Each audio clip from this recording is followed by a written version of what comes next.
Welcome back, everybody, to another episode of the Southern Outdoorsman Podcast. Today, we're going to be talking about a whole bunch of stuff, including leases, traveling out of state, and hunting with a crazy schedule with Mr. Adam Bice. What's up, guys? How y'all doing? Pretty good, man. Awesome. Have you ever been on before for like a strut report? Or I was on a strut report probably the first year y'all did it. back in the day, Way like 2019. What was the COVID year? No, it might have been 2018. It was COVID year. Oh, was it? Oh, it was It was 2020. COVID year. So it The might not have first been year y'all's we did first it was 2018. Something like that. Yeah. It Yeah. was obnoxious. It was a long Yeah. time ago. It was. It's Long been a minute. time. Some people loved them.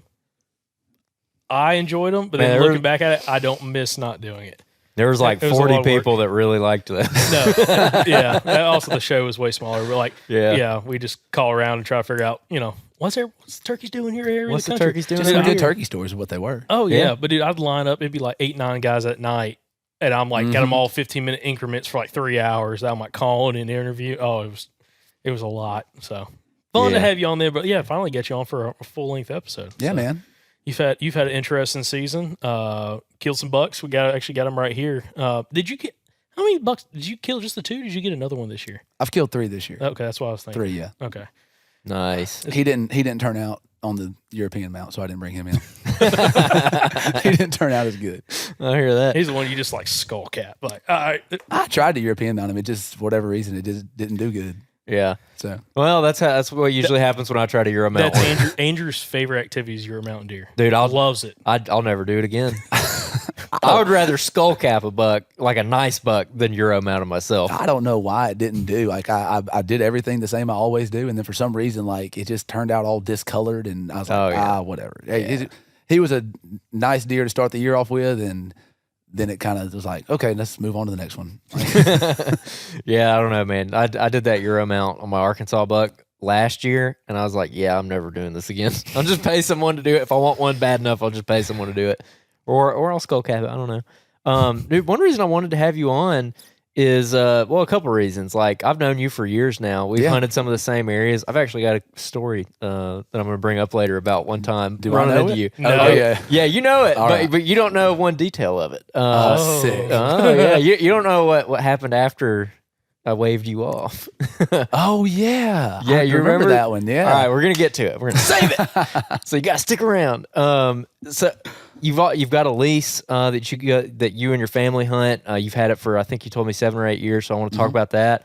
But also I want to talk about just your schedule. We get a lot of questions about career choice when it comes to hunting, or just Yeah. making the most of what time you have. And Oh, so yeah. I want to get into a little bit of that right off the bat, and then we're going to talk about some late season stuff, some postseason scouting stuff, some stuff that you do with your lease. But to start us off, what is it that you do for a living, and how does that impact your hunting schedule? All right. So I am a high school science teacher.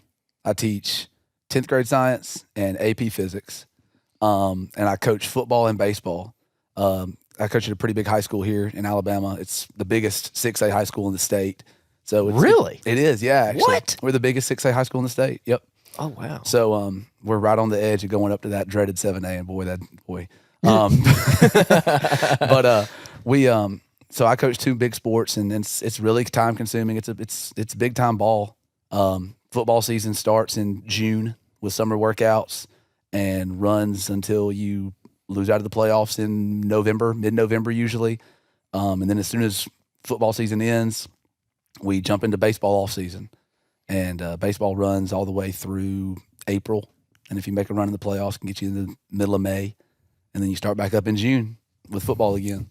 I mean, So- right there in during turkey season, baby. That's hey, if you're wondering what career choice to pick, what career choice to pick to be hunting, don't pick teaching and coaching. It's fun, it's rewarding, but you don't get to do as much of it. Dude, one career choice that's pretty good, unless you're a turkey hunter, is a CPA or accountant. I know a bunch of CPAs. My dad was a CPA growing up. Oh yeah. And I know a bunch of them that got it set up, man, where Oh, in the yeah. fall, they kind of do what they want. They got their, some things that keep their business afloat throughout the fall. But, if you like turkey hunting, you're screwed. But That's a fact. It's not a good time. not a good time. But anyways, so you got I don't even know how, I should know this because my wife used to teach. But like, what's your vacation schedule like? Like, you can't just So take a week off in November, right? It's frowned upon to take off work because you do get summer, and everybody knows. Like everybody talks about, I wish I'd teach if I could because you get summer off, and I don't because I'm coaching football. And Yeah, I was like, you get summer off. yeah, you I get summer remember off. that. I'm up there from 8 till 3 every day during the summer, just like I would be if I was Right. at work. But then, you go to work, you start teaching, and school starts in August, and then you're pretty much there until Thanksgiving. The week of Thanksgiving, we get off, and then you're back, and then you get 2 weeks off at Christmas, and then you get spring break, and then your summer vacation. So really, you can squeeze a day here and there, but it's kind of, like I said, it's frowned upon. Teachers start missing too much work. People start asking questions like, man, why aren't you teaching my kids? And that's a valid argument. So I can't say nothing, but it's tough to just find the time to do a lot of stuff in season. I kind of resorted to doing a lot of my scouting in the summer at this point, in that June, July time frame. And that's about as best as I can do as far as that goes. Yeah. But it is definitely one of those things where you got to find a little bit of time, and when you do, you got to try and make as much of it as you can. You got to be concise. You do, and you got to walk. Like summertime, I try to make 2 trips to out of state, whether it's Kentucky or Illinois or Missouri or wherever, and I'll spend 2 days up there, and I'll walk 25 miles in 2 days and try to cover as much ground as physically possible, and come back home and try it again in about a month and do it again, and that's my extent of my scouting for there. When you do that, by the way, I don't want to go too deep into this because it is like January or February whenever this drops. But like when you do that, like real concentrated, just like focused scouting trip, what are you trying to find when you only have 2 days? You're just going to burn boot leather and cover ground. What is it that you're trying to find in those 2 days that's going to help you in November? I hang a lot of trail cameras. This year I hung 15 cameras in those 2 days I was up there. And I really try to focus on what the time frame that I'm going to go, which is Thanksgiving break. That's my one time to get out of state or do anything like that. I really try to focus on like the best rut funnels that I can get on. I said this a minute. I really don't like hunting the rut, especially with a bow, just because it's a little bit unpredictable. Like they got to be in a certain space. And if they're not, which they're liable not to be because they're not doing what they normally do. But that's the time I'm going to get to go. So I try to focus on those rut funnels. I try to find sign from the last year, as much buck sign as I can find from the last year, which is what helped me kill this one that I got over here. I got up on top of this big old giant mountain. I mean, it's not far from a parking lot, but it is a 400-foot elevation change from the parking lot to the top of this hill. And it looks great on a map, guys. And unfortunately, it looks great on a map, and everybody else can see it. It looks great on that map. In the summer, you can't really see it, like the people sign.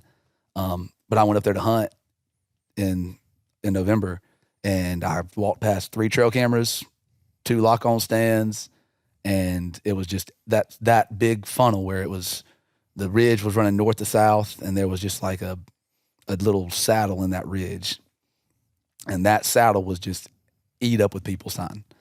But there was buck sign there from the year before.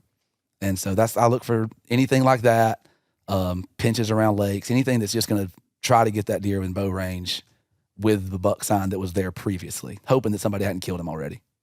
And it's worked. The last 2 years, it's been pretty good up there. So yeah, you've been really consistent, man. Like, I mean, pretty much the whole time I've known you, you usually kill some nice bucks every single season, and it's just it's impressive, especially with your schedule. Well, thanks. Not being able to get out there that much, like I wish you could put me on a deer this year, man. I wish I could put myself on another one, honestly. Like, yeah, it's been really good. Like I said, even at the lease, like y'all were talking about, we have that lease that's just me and my dad and my brother and my uncle and my cousin, just family that we go in together and we lease this property out. And even there, like I'm doing everything I can in June and July. Like anytime I can get down there, I'm going to go try and set myself up for early season, be successful there. We've been on it long enough now where I don't have to do a whole lot of rut scouting just because we know where they're going to travel that time of year. So I don't have to do as much of that anymore. But finding those deer and getting on them as quick as I can, because I know that, it's going to get where I can't get back out there.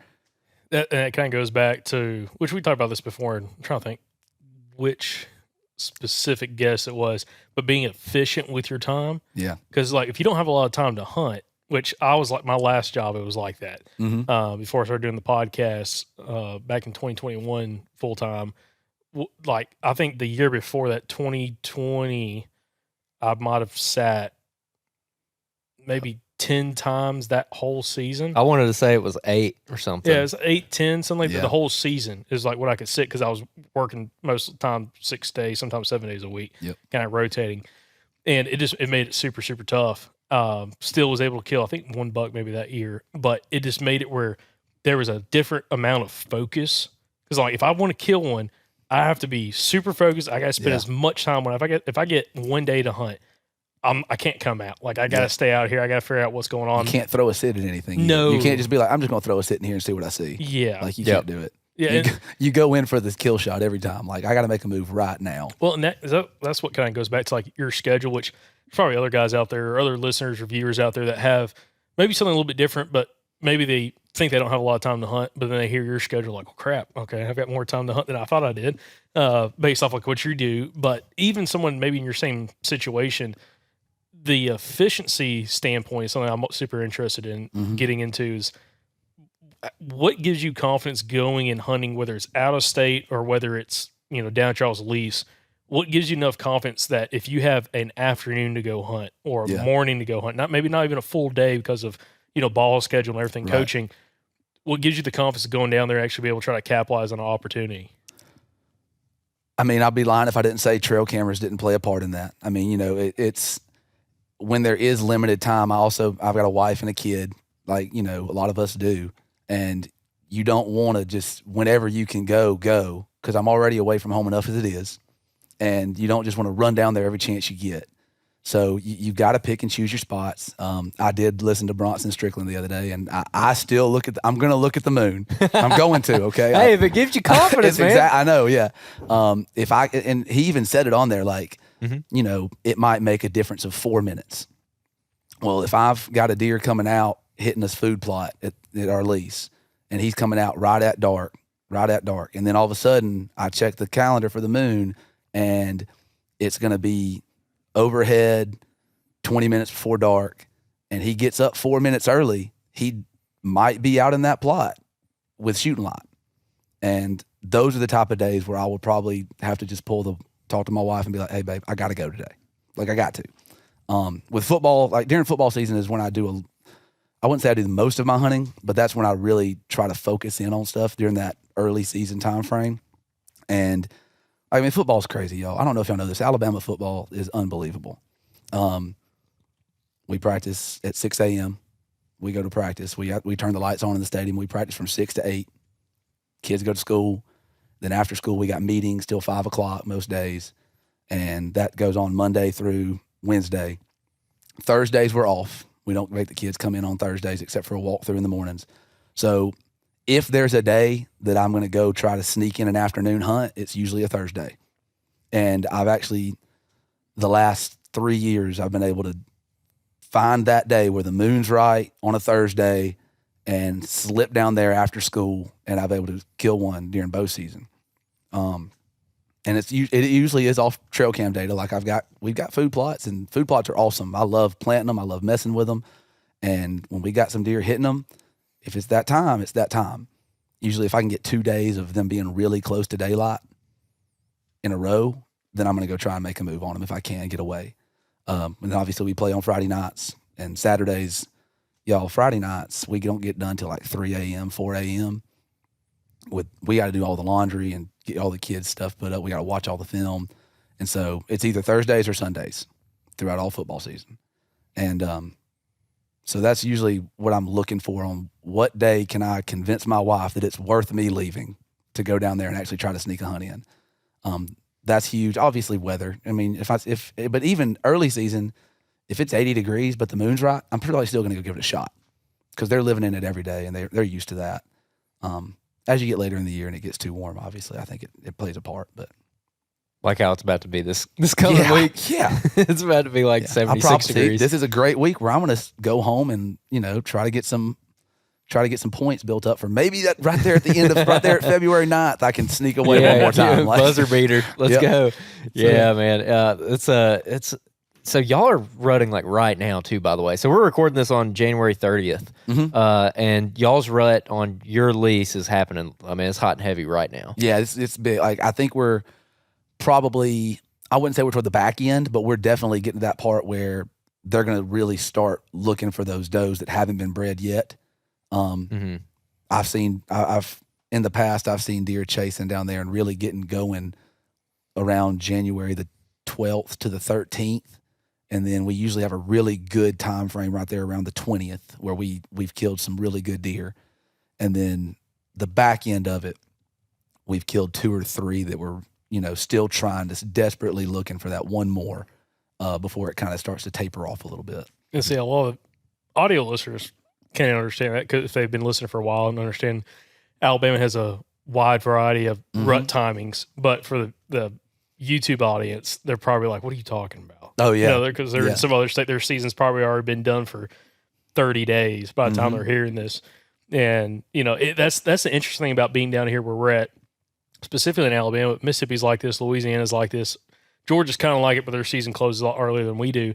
But it's like you have that variation in the rut, and I mean, a lot of times from county to county, in a lot of spots in Alabama. But like where you're at, the rut's so much later in January, and a lot of stuff that we've already hunted, that was the first 2 weeks of December, and not terribly far from where you hunt at. So, it's interesting that it's still getting really good, and that's one thing you notice, like on social media down here, like a couple of the Alabama deer hunting groups. There's some guys killing hammers right now, and I'm already like, I need to go find a spot to go hunt this late season, but like I've never killed a buck past like January the 15th or something like that. Yeah. So it gets to this point of the season, I'm just like, Hail Marys at this point. It's just like, let's throw it, whatever sticks at the wall. That's what we're trying to figure out. Oh, yeah. But it's cool to see like places kind of like your property and a lot of other spots in Alabama that it's actually just now getting good, like South Alabama, Super South Alabama, just now getting good. Oh, yeah. And, season ends in like 10 days. Which is unfortunate, but at the same time, like it is what it is. I had access to a piece. So last year, I killed a buck on October the 18th. Early season, went down on a Thursday after school, was able to get away, killed a good 125-inch 8-point. It was awesome. And then killed another one on November the 6th, early season, acorn pattern, and then was able to get access to another little property 45 minutes from where I am on the lease, 45 minutes north. And they were going December the 18th. I mean, just rolling. And it was awesome. And I was able to shoot one that morning, and I was done. I had 6 total sits. 6 sits. 6 sits. Hey, which actually, this is kind of interesting for bringing this up because we had a listener write in a Q&A, depending on, again, when this episode came out, within a couple weeks ago, about, he was asking us how many sits do we have in between shooting like mature bucks or seeing mature bucks, stuff like that. And I said a lot. It can be, a lot. But again, you have like a hot year like that where you're like very strategic, everything falls right, and you get 3 bucks killed in 6 sits. That's freaking awesome. It'll never happen again. I got all 3 of them shoulder mounted. The last one wasn't even really big enough to shoulder mount, but I was like, I can't not do it. Like it's got to happen. Your wife's like, actually, you cannot do it. That'd be great. Yeah, it's kind of funny too because up in the Midwest, a lot of them they'll open like October 1st or sometime in September, maybe mid-September. A lot of states, and then they're hitting the rut by late October, early November. And so they've got about a month of early season hunting, but really some of that's like transitioning it, like kind of starting to get close to the rut, pre-rut. But here we open October 15th, and they're not really like for you guys, like what, New Year's is probably? New Year's is when they really start laying down sign and you start picking up bucks that you haven't had all year. Like we run cameras and you'll finally start getting some like, oh, I don't know him. And then you'll look back at pictures like, oh, yeah, he came in last year about this time. Like what Daniel Williams, right? Yeah. He talks about that traditional data. That's 100% like what we end up seeing. Like, I haven't seen that deer since last year this week. And he'll show back up around New Year's. But he's not really, the does aren't really receptive until that January 10th, 11th, 12th time when they really start going. Yeah. I mean, and like a lot of people out there, they'll have what, like 20 to 35 days of early season hunting, you get 2.5 months Yeah, you do. of early season. Yeah, you do. I mean, that's probably why you like early season more than the rut, though, right? Oh, it's 100% why. Like, They're a you little just- bit more predictable. Yeah. And, and you can, if you find a hot acorn tree somewhere and there's buck sign around it, you've got 2 months to hunt it, Yeah. which is awesome. So I want to get more into that. But first, I want to ask about your lease and how you go about finding. You mentioned that you were in a club before, and so how did you get into the club, and then how did it lead to the lease, and what's that whole backstory? So my dad hunted, from the time he was probably just out of high school, he started deer hunting. He had always been a crappie fisherman and a quail hunter. That's what him and his dad did together. And he got out of high school and got up with some of his buddies, and they started deer hunting public land down on the Tom Bigby River. And he loved it. And when I got old enough to start going, he started taking me, but they ran dogs. And that's all they did. They went up in Central Alabama and were running dogs around. And he just didn't feel comfortable taking me on dog drives at 6 years old. So we jumped in a club, and it was awesome. A couple of buddies, we all got in. Guys that I played baseball with, their dads were in clubs, and we got together and started. And we all moved to another place together. It was a great club full of great guys. I'll never denounce hunting clubs or anything like that, because I think they can be really good. There's always drama. You get on Facebook and you see drama in hunting clubs and stuff like that. But if you get in the right one with the right people, it's really fun. But like I said, we were in that club for, it was 14 years. We were on the same piece of property from the time I was probably 11 until I was 25 probably, or 26. We were in the same club. And we ended up just kind of outgrowing it. Our group got bigger. Like, we brought in another one of my cousins to hunt in our little group. And if there's 8 guys in a group and then there's another 15 guys in a separate from themselves, you just kind of, you get on top of one another. You start trying to hunt the same deer.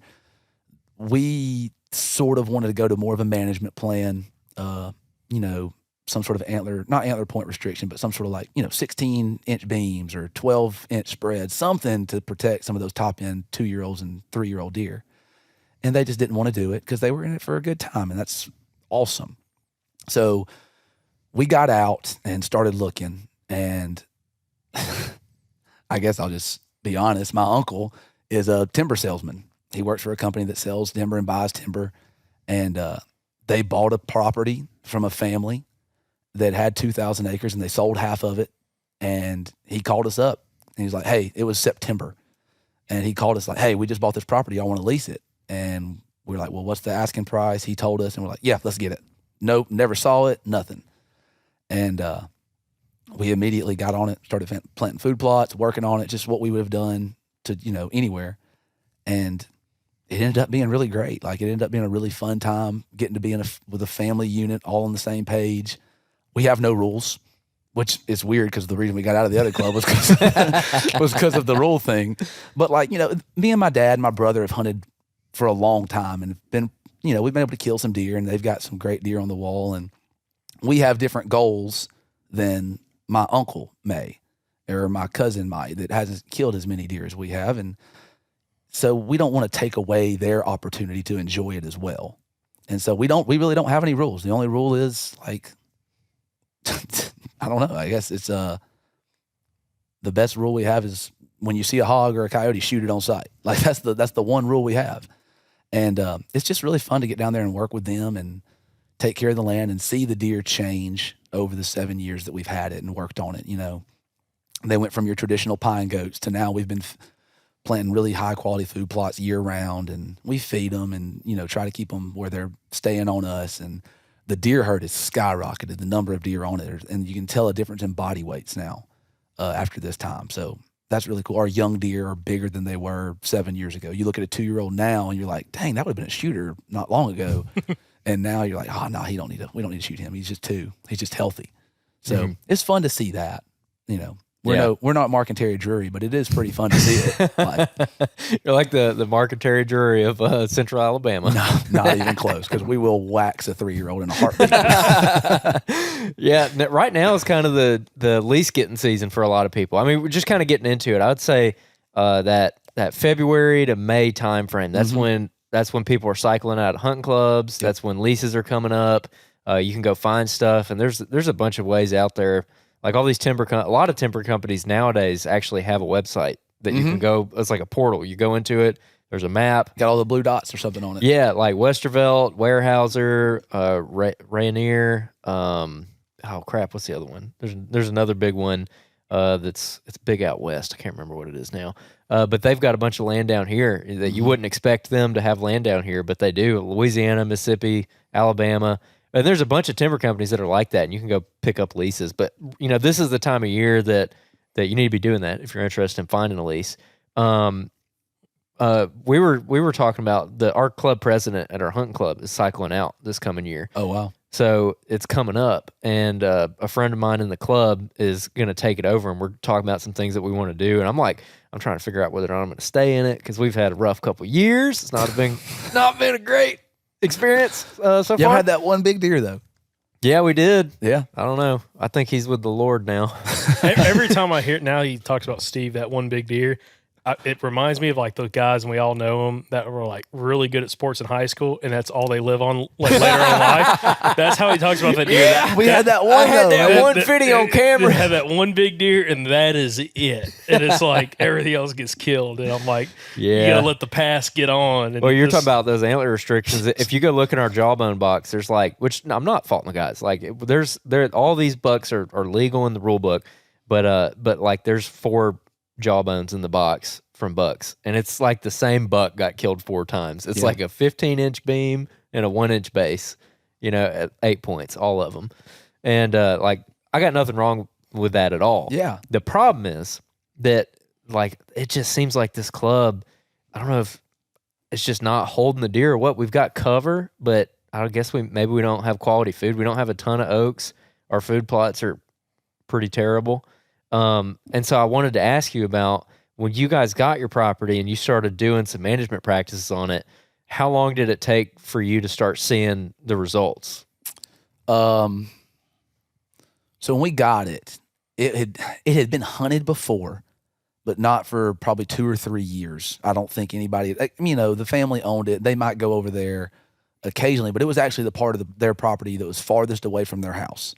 So they spent most of their time on this area that was closer to their house, easier to get to, stuff like that. Mm-hmm. And there were food plots on it already that they had cleared out, but hadn't been planted in several years.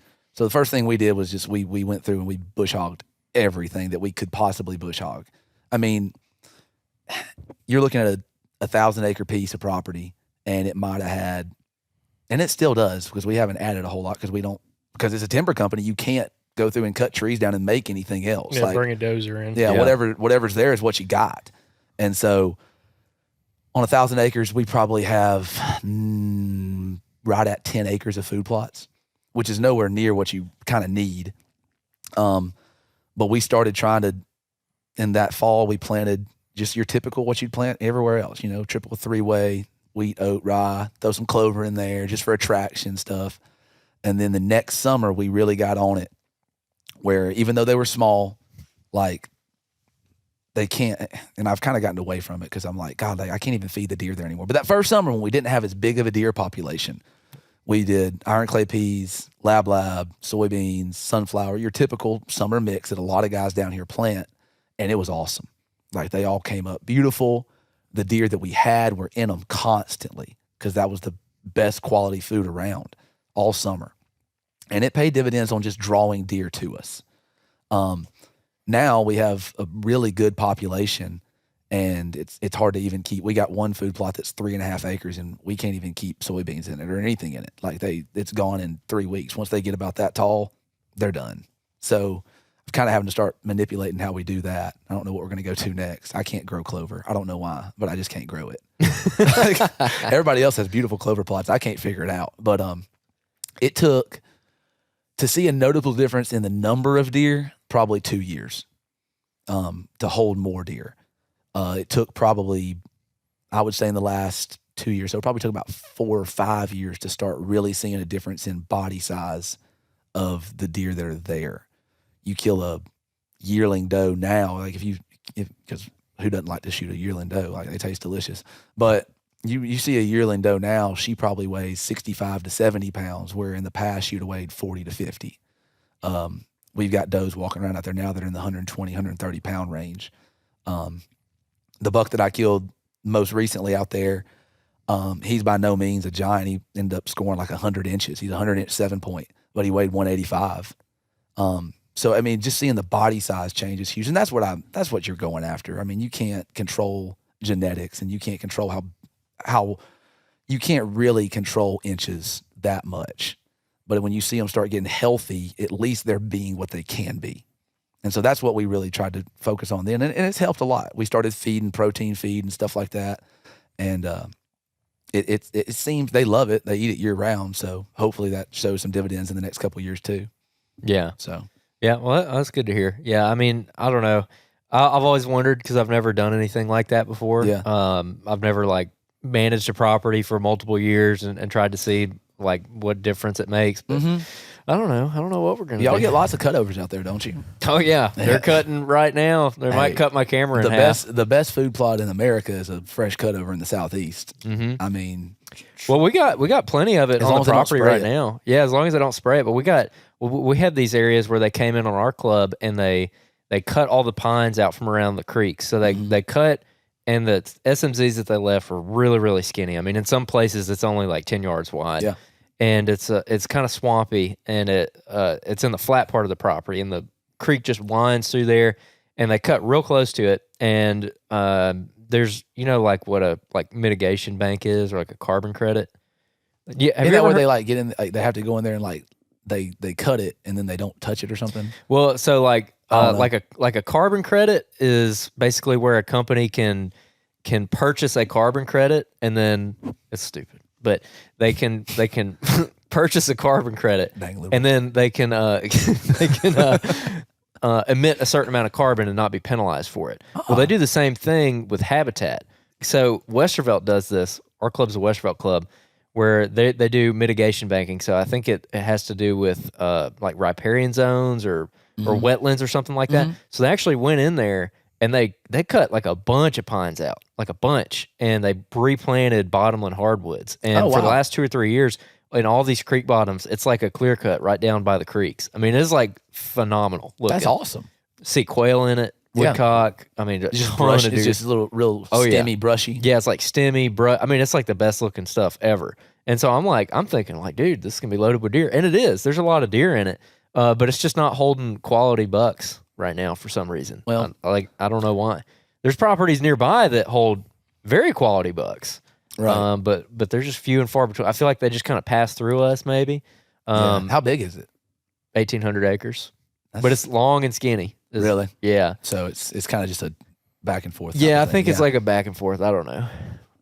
Jacob's acting like he's got something to say. You said there's a lot of deer on it. I don't know if I would say that because. Well, I would have said that last year. It wouldn't. I know, but it don't make you look super hot. Yeah, this year has been just rough. Waiting for the right one, man. No, I haven't seen crap. That's what I'm saying. Just not seeing. Well, deer. so last year I'd go out there and I'd see 4 deer a hunt, like easy. I would see, and I was hunting in the woods, and a lot of the guys in the club were just sitting in the food plots, and our shooting houses are right on top of the food plots. Oh, yeah. You know, you can't access them, you can't exit them in the evenings without spooking deer off the fields. And they drive about 50 yards from it. No, they drive about 5 yards from it.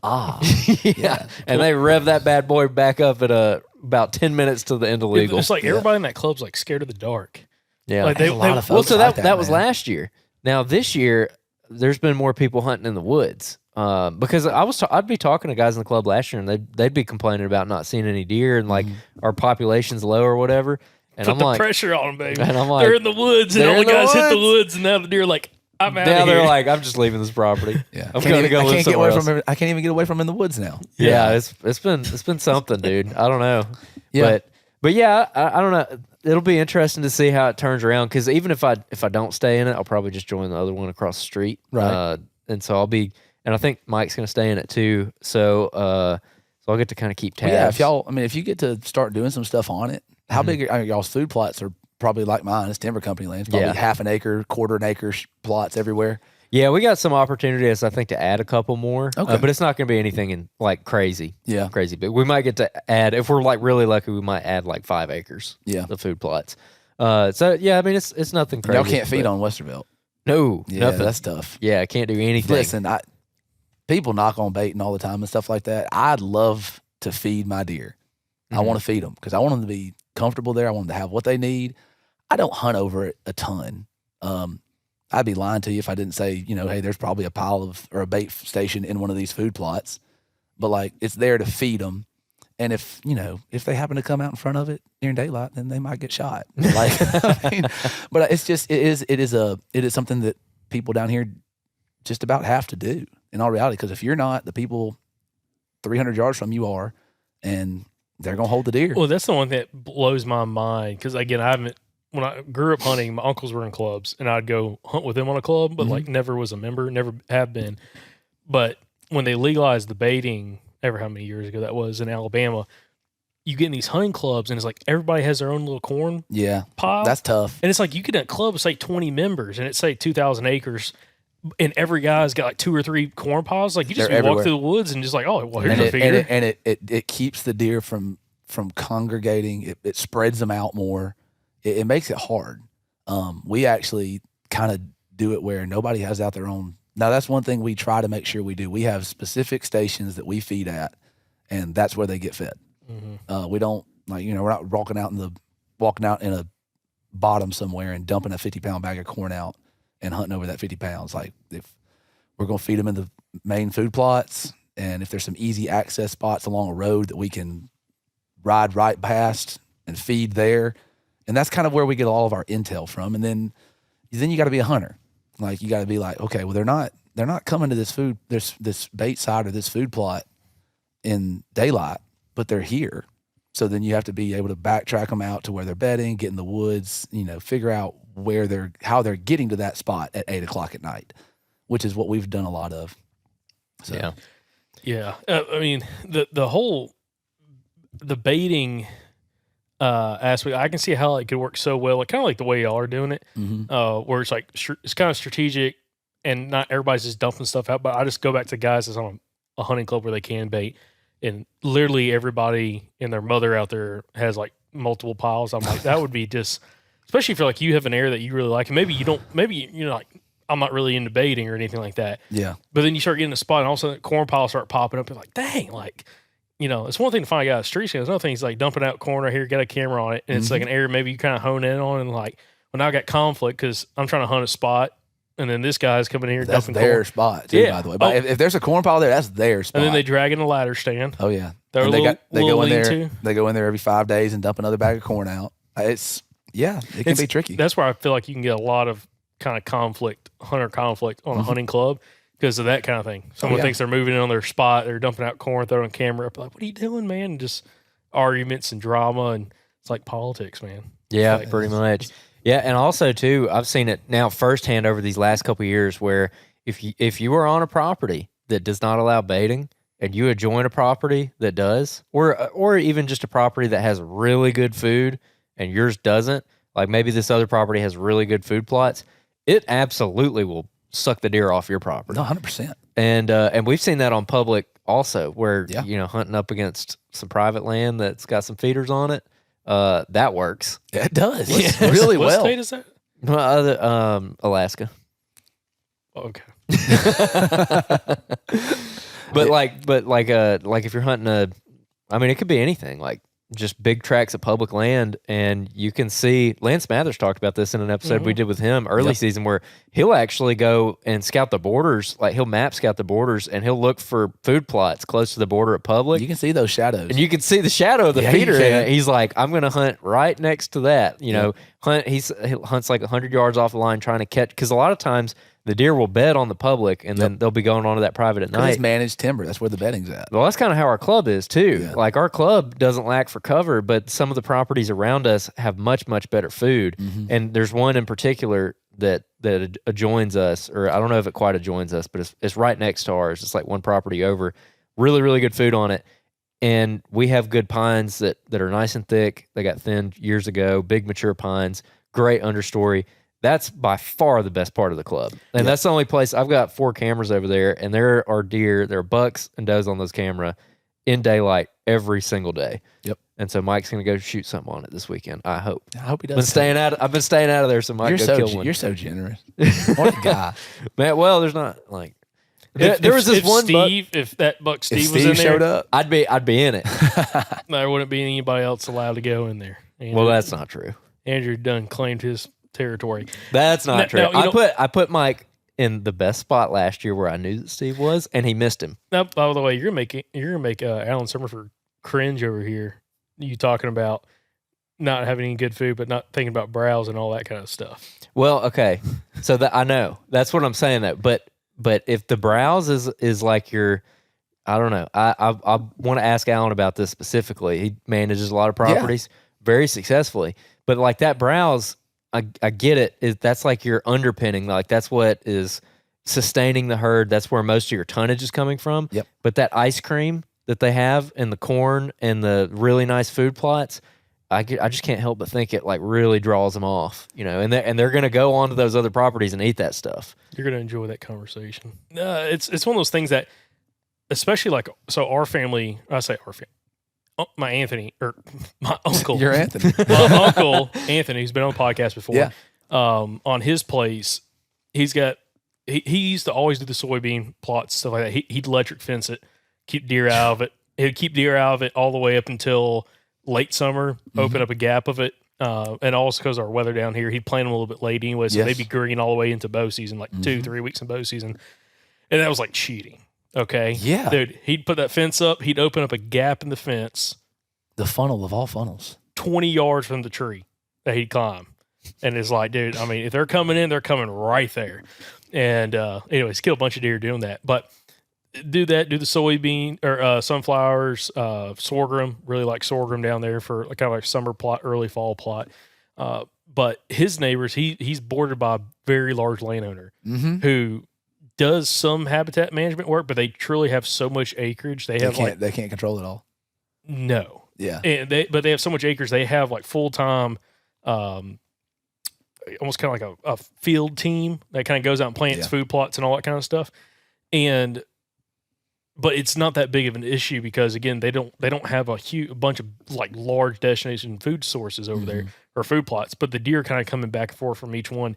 And I remember when he actually lost the lease that is now part of what that landowner owns, that lease that he had leased from.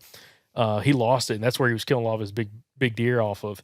And he's like, man, that's, kind of, that sucks just because, again, that's where a lot of the deer are coming from. Well, now the way he's adjusted his property, he actually clear-cut majority of his property and is kind of let it go back to where he burns it every 2 years. So it's not the best for bow hunting now because it's the way the timber company cut it. He said he wished he would have thought a little bit more about strategically leaving certain spots, like really good funnels with timber, in order to kind of set it up. But he draws so much deer over there. It is insane. With the food plots, he can bait down there, run feeders, the food plots, the habitat, everything on this 80-acre parcel. He's pulling all these deer off this bigger landowner who's he's got food plots on it, but it's not the same. They haven't done anything else like that. And if you look at aerial imagery, like that property, my uncle's property, like stands out among everything else. So everything around is like big, giant, like pine trees, like big enough that they're not taking them to a mill anymore. Like they're like past that size. And his one property is like the most diverse out there, and it's like just bringing all those deer. Oh, it's huge. But he has the issue too, like the high deer numbers. Like when he did that, numbers started spiking, as in like just what he was attracting, and he had to start waxing some does. And he's like, I can't kill enough. He killed 8 does out there last year, and he still kept having trail cam photos of 14 does in one image. Yeah. And you're like, God. And that's another, like, that goes back to the time thing. Like my brother and my dad hunt a fair amount. Like we've talked about my schedule, like I don't get to go very much. It's really hard to keep up with the does when you just don't get to go a whole lot. Oh yeah. Like you can't keep up with them, and they just keep on multiplying, guys, like rabbits. And you probably don't want to like burn a day, where you really think you're going to kill a buck. You don't want to shoot a doe probably. All right, guys, we got another in the field tip for you today. One thing we're doing right now while we're out here scouting is looking at overlooked spots and overlooked by us. One thing we always do while we're in the field is using our tracker on Onyx Hunt to be able to not only see where we've gone, but where we haven't been, and that's what we're going to go look at. So today, we're actually going to work up into a drainage that we haven't been to before. We've walked all around it, but we haven't been up in it. And again, it's a very important factor of using the tracker so you can see where you have been and where you haven't. A lot of times those places you haven't been is your overlooked spots. So if you want to try Onyx Hunt, you can download Onyx Hunt today and use the code SOUTHERN and save 20% on your membership. Not a whole lot. Yeah, But sometimes. if they Unless present you're me. if they present the opportunity, they can get one too. What hunting down there, kind of on your lease? I'm a little bit. I'm very interested in the dynamics, like you mentioned earlier, with like all your family members that are in it, cousins, uncles, dad. I think you said your brothers. Oh in yeah. it. What do y'all have, like a camp house down there? Do y'all have like any kind of camaraderie? Is it everybody just kind of drives down for the day and hunts? Like, how do y'all have it set up? We have a camp house down there. So we found old those trailers that they use at construction sites. Oh, yeah. So one of those, we got a steal of a deal on one of those things one time, and it cost more money to move it down there than it did to buy it. And we got it and put some bunk beds up in it. Got a little living room, and it's really nice. I don't spend the night down there as much because I'm back and forth trying to get, I'm down there for an afternoon, back home, but they stay down there a good bit. And it is fun. That is the place where we kind of all come together, hang out, go get some dinner, come back, wake up the next morning, drink a pot of coffee. I try to always get down there. Even if I'm trying to go down there for a morning hunt, I'm going to get down there early so I can hang out with them before I go out. Because it is family, and you don't get to see them a whole lot. But down there, that's where we see each other. Did y'all ever have that kind of hunt camp atmosphere growing up, or was y'all's hunting club different? No, that was the hunting club we had was a camp house, and everybody had their little trailers around it. So nobody slept in the camp house, but everybody had their little trailers they slept in, and then we'd all get up and walk over there. You had pin out time, right? Everybody, if you're in a club down here, you got pin outs, and it would be 4:30, we're drawing numbers, and number one gets to pick their spot first. Oh, that's how y'all would do it? Yeah. So we had everything divided up into areas. Oh, okay, cool. And you could pick your area. And if you drew number one, you got to go first, two went second, and so on.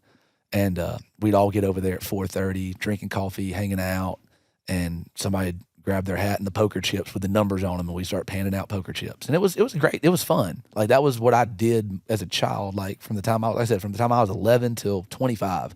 That's what it was for me. And what was that like? Because I didn't grow up with anything like that, like that kind of hunt camp atmosphere. As a young kid growing up, especially like going into high school, I mean, what was that like, kind of spending time with all these other guys and maybe some other kids that are down there? Maybe spouses came down, maybe they didn't. But like, what was that environment like, in kind of growing up in that kind of environment? It was a good thing. I learned a lot from some guys down there that, everybody has their own way of doing things. My dad has his way of doing things. He taught me how he did his things. He taught my brother how he did stuff. But then there's another guys there that have hunted that property since they were 17 years old. And every once in a while, they spill a little bit of information your way. Or if you're just sitting around and you just listen, you'll pick up on something.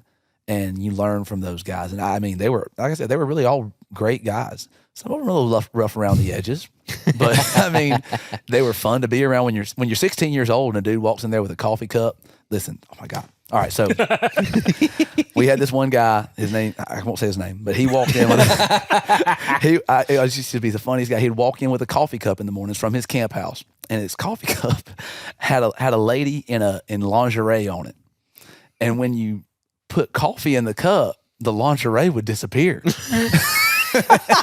The heat would make the lingerie go away. And I'm 16 years old, and this dude's got this lady on his coffee cup, and I'm just thinking it's the funniest thing in the world.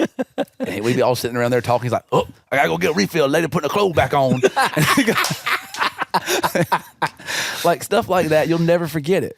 And he was, I never took anything hunting from him, but like just stuff like that. He was the nicest guy. If you killed one, he'd be there in a heartbeat to help you drag it out. And that was always great. As a high school kid, my dad had to go to work, and I could go down there, and those guys would help me out, take care of me while I was down there for 2 or 3 days at a time. And I stayed out of a lot of trouble, because if I got done playing football on a Friday night, after I left the field house, I'm driving down there, and I'm staying till Sunday at dark, and then I'll go back home. And those guys treated me like their son. A lot of them did. Was there any like just true buck killers in that club when you were there? Oh yeah. What were those guys like? They were the dudes that had hunted that property since they were 17 years old, and now they're 45, 50, and they just had it figured out, man. Most of the guys down, I won't say most, a lot of the guys down there were what you would expect a lot of people to be, food plot hunters. Mm-hmm. And it was a 3,000-acre club, so we had 35 food plots on it. Some guys like lived down there all season. They stayed in their trailer and just lived there. And other guys lived close, and so they'd just run down there after work. And there was one fella down there, he was the president of the club. He'd hunted there forever. And I used to get so mad at him because we'd all go out at 2:00, 2:30 in the afternoon, get in our stand, quiet, everybody sit down. And this cat would roll up to camp at 4:00, look on the board and be like, where's everybody at? Okay. He'd pin out a spot. He'd walk in at 4:30 and shoot one from the ground. Before he ever got up in the stand or anything, he would just ease down the road, look in the food plot. There'd be deer out there, and he'd just stand there and watch them. And finally, a buck would come out. He'd shoot it every year. Probably kill 2 or 3 like that. And I was like, dude, why don't you get there early? He's like, bro, I ain't got to be there before the show. And I'm like, that's a fact. If you can get in quiet enough, you ain't got to be there very long. And that's when I started really thinking about like, well, even if I can't get down there at 2:00, I can get down there late and still have a successful hunt. And that's helped a lot too. The buck that I killed last year, that 120-something inch 8-point, I didn't get to my blind till 350, almost 4, and he was dead at 435. I mean, that was something I learned from those guys. Like, why be in a hurry to go do something you're supposed to enjoy? Make it stressful. Yeah, and that works out good for you because you probably get to leave school at 3:00, 3:30? We don't get out of school till 3:22. That's so random. It's because of the middle school traffic, high school traffic. Okay, they try to alternate the traffic flow. So we get out at 3:22. It's an hour drive down there. So that day, man, you cut it close. That day, I may have dipped out a couple minutes early. You may have been like, y'all fend for yourselves. I didn't have a class that last period of the day. I had science enrichment. Kids had to sign up to come to my class during that period, like to get extra help. And nobody signed up that day, so. No, it worked out real good for you. It worked out great. Nice. Man. I just want to kind of keep just touching on like that culture aspect of the hunting club.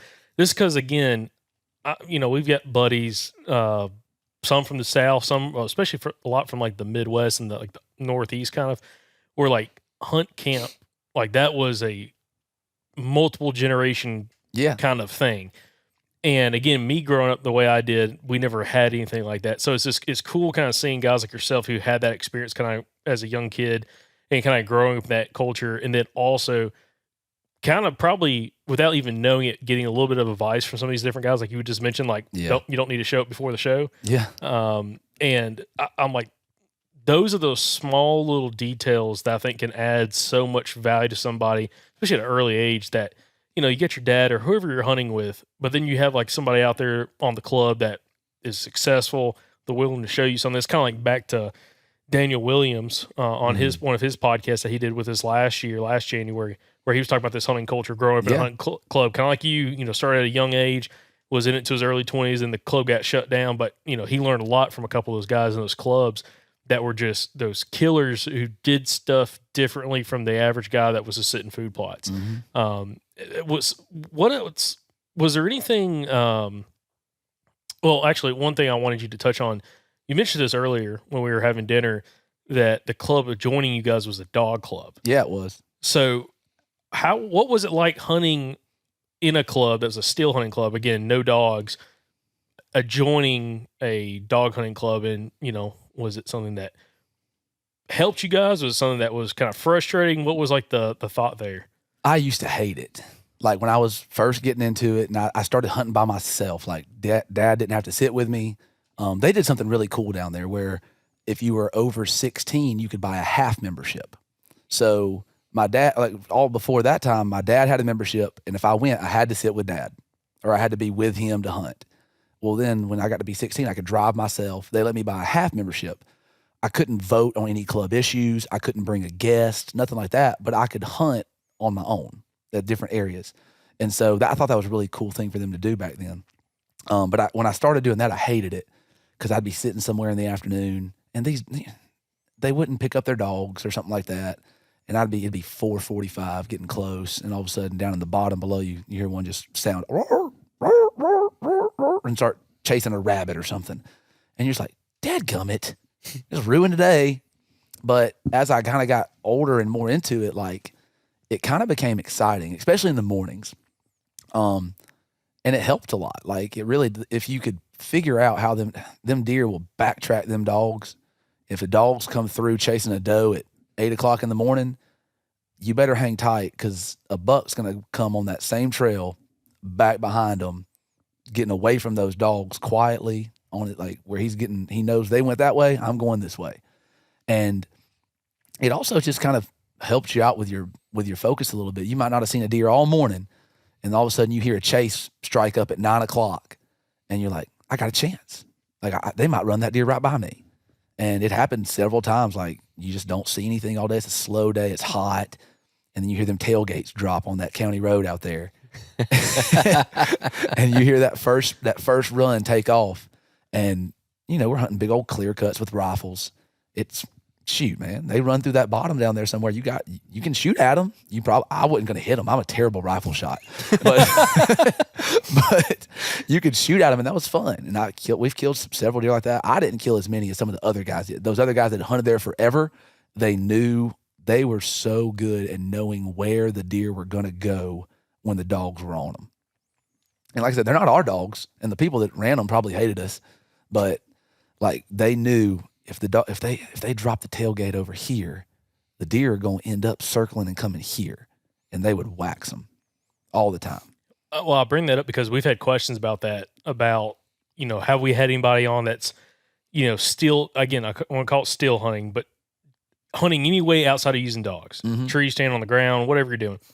Have we ever interviewed somebody that's done that adjoining a landowner or a club that runs dogs? Yeah.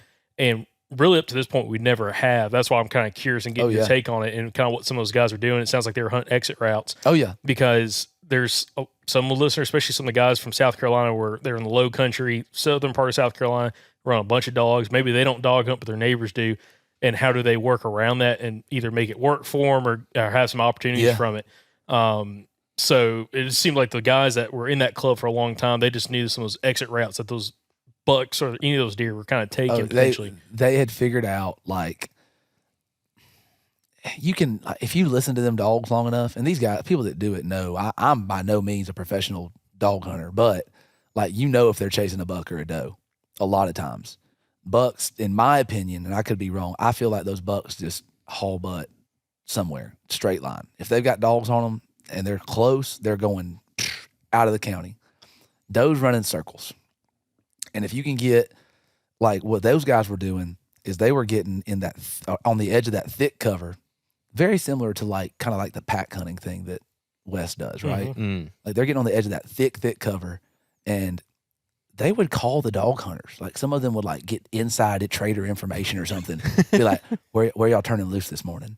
Just like trying to figure out where they were going to turn loose at. And if they could figure out where they were going to turn loose at, they could get at that nearest really good security cover. And them dogs are going to chase a doe through it. Like they're going to get on one and chase her through it. Or even if they chase a buck through it, there's going to be probably another buck in there. And you hunt them exit routes where the dogs go through, they're gone for 30 minutes. And then one finally tries to slip out the back door. And they had a lot of success doing that. I learned it. I never got real good at it. But that was before I was walking as much as I was too. I couldn't find all that stuff yet. Well, and it's also, you mentioned something that they're not killing, like guys that were in your club weren't killing the ones the dogs were necessarily running. No. It was the ones slipping out after the dog came through. Yes. They very rarely, we tried not to shoot them off with other people's dogs. That's frown. I mean, those guys put a lot of money in them dogs. I get it. And, but you kill them deer coming out the back door from them dogs after the run goes through. And that's fair game. I mean, your dogs missed them. Sorry. That's how my mentor, Ben George, one of his biggest bucks he's ever killed, just a Magnum 8-point, really big 8-point was like that, where the dogs were working. They were like, I don't know if they're running a buck or a doe, but they were running one, and Benny was kind of stuck in the back, and he caught a buck slipping up out of, I think he said it was a pine thicket, like a draw coming up out of a pine thicket. And he was standing on, I believe it was a logging road, and he turned and he just saw that buck like real low, just sneaking out of there. And you can tell when they're sneaking. Oh yeah, you can see it. He thought he was safe, man. He thought he came out the back. He's like, I'm scot free again. Yep. He'd probably been doing that for years. Done it a ton of times. Yeah. And then somebody was happened to be standing there that day. 7 mag broke him down. No, it was buckshot. That was a Remington 870, baby. But yeah, that was always, and like I said, it was fun as a kid because it gave you some excitement during a time where you might have been really bored. Yeah. So it's kind of like on a opening day of gun, or like on a gun hunt on a WMA. Yeah. When it gets to be like 7, 8:30, and you hear that first shot, and then you hear another shot, and then you start hearing it, and you're like, oh, It might happen now. They're moving. yeah, They're moving. yeah, it gives you hope. Or I thought you were going to go like a rabbit hunt. Oh yeah, a rabbit hunt too. It's about time for us to start Yeah. getting some rabbits. The beagles get on a rabbit, and you're like, okay. And same thing. It's like not necessarily the rabbit they're running, but sometimes they run through, and the rabbit comes shooting out the backside of the one that they're not running. Or sometimes the rabbit will be like 15 minutes ahead of the dogs. Yes, way ahead. Yeah, way ahead of the dogs. But man, that's cool. The dog club thing is something that, or just dog hunting. I've never really experienced that, but I would like to at some point. I've never been on an actual like show enough dog hunt where I'm a stander or anything like that, but yeah, I might as well have been. Yeah, you're getting the benefit of it I was getting anyways. some help from them. Yeah. Y'all don't have any dog hunting around your current club, do you? It's not No, allowed in your not county? down there. Mm-mm. Okay, I got you. Yeah, do y'all ever do any like man drives or anything? Just out of curiosity. You know, we've always talked about it. Like, especially so this year, I told y'all they clear cut. They just waxed the place. Like they took a bunch out. But before then, it was to the point where it was so thick. Like we were holding some deer that we just couldn't kill. Like we couldn't get in there to them.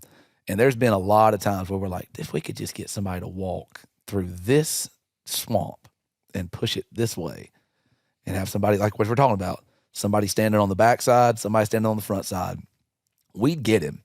We just don't have enough people to do it, usually. Typically on any given Saturday down there might be 3 people tops. A couple of times you'll get down there, there'll be 5 guys hunting. But most of the time we got 2 or 3 of us down there at a time, and we just don't really have the manpower to pull it off. So you mentioned it a couple times now that they clear cut a bunch of your place. I think you said it was something like 300 acres, 350. Yeah, they ended up this summer. They cut a ton. I haven't got exact numbers, but just by playing with it on Onyx and drawing squares and stuff like that, I'd say probably somewhere around 350 acres got cut this summer. Do you guys have any kind of like? You really can't do much because again, it's timberland. Mm-hmm. But do you have any kind of strategy, management plan, kind of based around those brand new clear cuts? The brand new clear cuts, before they spray them, are as good as a soybean field. Like this summer, they cut all that, and opening day of bow season, I was able to sneak down there, and I think I saw like 17 deer eating in this clear cut that afternoon, and they were coming out from everywhere, coming to that fresh browse that's just coming out, and it was awesome. And really and truthfully, tons of deer were in all of those clear cuts. They'd cut a section here, then they go cut a section here, and you might only be 200 yards apart, and you will both see 10, 15 deer in an afternoon. Ain't none of them in bow range, but like they're there. They're awesome until they spray them, and the company that we're leasing from is gonna spray them, and then they are just absolutely sucky for like 2 more years after that. Whatever they spray, it's got that residual effect, and nothing's coming up. And so we tried to take advantage of it this year, knowing they're going to come in about springtime and just hammer them, and they're going to get nuked, and we're going to be stuck with bare dirt for 2 or 3 years. Man, that's a bummer. Yeah, but once they grow up, it turns back into, like what y'all talk about, prime, bedding and food again, and then we start getting back into it. This year, I started trying my hardest to bow hunt those clear cuts from the ground. You got to talk about the story. You told us at our meeting. That was the dumbest. I can't believe I did it. So, Andrew just. I don't know the story. I told Andrew. He started to tell me. I was like, save it. No. Okay. I told him I was going to save it till you kind of on here because there's a part of this story. I was like, I'm checked out. So, and it goes back. So there's this in the clear cut we're in. We had a couple of really good bucks, like really bang up bucks. One of them's probably about 100. I'm going to say 130. He's probably 120 because God knows I'm going to exaggerate it. He's a really nice 9-point, really good deer. And there's a really old 7-point. I mean, this thing's got a big old pot belly on it. He's big bases. And I wanted to kill one of them. That was my sole goal this year, was to get one of those deers killed with my bow. And they were coming out of this one corner in that cut. And y'all guys have talked about this before. Like, so it's flat out there where we're at. Like, we got a lot of rolling hills, but where this cut is, it's just flat as a pancake. And they left that SMZ right in the middle of it. So you got a big section of clear cut to the west, big tall SMZ pines and poplar trees and stuff like that, and then another big cut. Well, ideally you want a west wind to get in there, and you can get on that corner with a west wind and they'll come out. It should be good. But the way the wind comes across that cut, that fresh cut on the west side, hits those tall trees, and it brings that eddy back around. So when you hit that west wind, when you think you should go in there, it takes the scent right to where the deer are coming out in that corner, and they're bedding right there. The property to the south of us has got real thick, probably 10, 12-year-old pine bedding right there, and they're right on it. And so I could never get in there with a west wind. And that's the tree line. I mean, you got to have the west wind to hunt the tree line. So one day we caught it east, and I was like, you know what? There's a brush top, like a pine tree top, laying right here in this corner, about 30 yards from where they come out at. And I walked over to it, and I was like, I could sit a chair in that brush top and just sit there real still. And I kind of went over there, kicked out a dirt spot. It was like 11 o'clock coming out of the morning hunt. Kicked the dirt spot out, and this was one of my one days. I was like, I got to go in today because this is my last chance until God knows when. Because I was going to Disney World. I was going to Kentucky. Like, I was going to be gone for the next 2.5 weeks. And so east wind coming in, I kicked out my dirt spot. I come back, and it's about 3:45, and there's a cottonmouth sitting in the dirt spot that I'd kicked out. He's just sitting there sunning. And I'm like, he's like, man, this is a great spot someone made for me. And I'm like, this is a predicament. And so I don't know why, but I went ahead. I'm hunting here, dadgummit. So I took a stick and I shoot him out, and he slithered off a little bit. I got in there and sat down, holding my bow. I got my camera set up. I got one lane I can shoot to my left, and everything else is brush in front of me. But if they come into that corner, they're going to cut through, and they're going to go out into the main part of the cutover, and they're going to cut right there to where I can shoot them through that shooting lane. And I'm sitting there, you can feel that temperature start dropping, man. And I'm like, oh, it's about to happen. And I hear something to my left, and it's not in the clear cut. It's in the brush top with me. Oh, no. And it's that cottonmouth just slithering back through, and he's 3 feet from my boot. I'm like, can I move? What do I do? And he just sits there for about 10 minutes, and I'm like shaking, like, oh my God, what do I do right now? I can't get up and leave. I can't. I'm going to kill this deer tonight. I can't get up and leave. Wonder how he would react to your bow going off. If I could have seen him, he'd have found out later. But so I'm sitting there, and he finally kind of slithers away from me a little bit, and I take an arrow, and I start trying to jab him with my arrow. And all of a sudden, you're in hand-to-hand combat. I'm trying to jab him, and I can't hit him because it's so much brush and stuff. And he slithers on off, and I'm like, okay, I'm good. And then, of course, I'm sitting there, and I'm like, I don't know where that snake went, and I got to come out of here at dark. I'm liable to step on him getting out of this thing.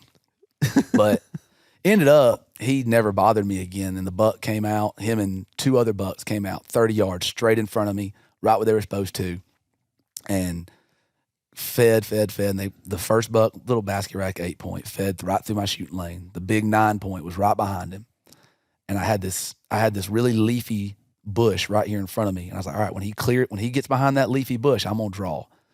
And bro, I couldn't have. If I'd have waited 2 more seconds. Like, he was walking, and I was like, 2 more seconds, I could have drawn and got him. But I didn't wait long enough, and I guess he pegged me when I kind of just got to the draw position. And he stood there for the next 20 minutes, stomp, blow, stomp, blow, stomp, blow. The doe behind him started stomping, blowing, but they never ran off. And it got dark, like it was right at legal light. And he gave up the ghost and walked through my shooting lane, or I thought he walked into my shooting lane, got drawed real quick, and when I shot, I hit a briar or a limb or something, and I missed him by 6 feet. I see that luminant just go way off to the left. No. 23 yards right there, and I just missed him, hit that limb, and just deflected bad. But, I mean, so that buck has now been named the Cottonmouth buck. He's still alive. That's a good name. Yeah. He's still there. Dang, man. But it was now you got a great story, though. It would have been a really cool story if I'd have killed him. But yeah. Well, hey, maybe it'll be an even better story when you kill him now. He was, it was really fun. And like I said, it was just, I had to get to that spot. And the only way to get to that spot was in a brush top in a parking lot, essentially. And it dag near almost worked. That's the most Alabama bow hunting story I think I've ever heard. You're sitting in a brush top in a clear cut. You got to like fight off cottonmouths. I'm telling you, man. Trying to crawl in there with you. He was trying to come back into his bed. But. Yeah, that cottonmouth's like, man, what's this guy's deal? That's my spot. So it was fun though. That was a cool one. And then I ended up doing the same thing on another spot later that year. Later this year. Shot a doe out of that.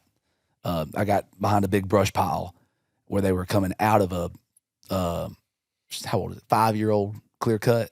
They were coming out of it into one of those fresh cuts. And I ended up killing her in that brush top. So I did get one out of one of those brush tops this year. So that was kind of cool. Man, I got to try that sometime. I've never really tried to bow hunt from the ground much, especially not getting in like a brush top and a clear cut. Yeah. And one of the only times that I have hunted in a brush top and a clear cut was that day that you walked in on me on the WMA. Speak of the devil. Oh, hey, look at there. That's called good hosting, my man.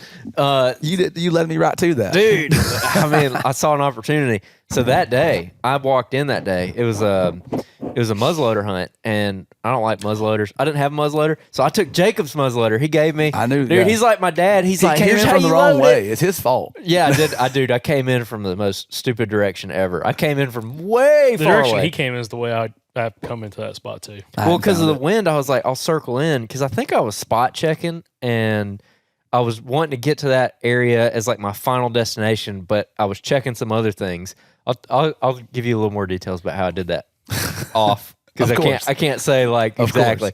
But so when I circled up in there, you know that clear cut, it kind of the hill right there, it goes up and it plateaus, and then it goes up and it plateaus, and then it goes up and there's the top. Well, I went up the first little plateau. And I was like, wow, this looks really good.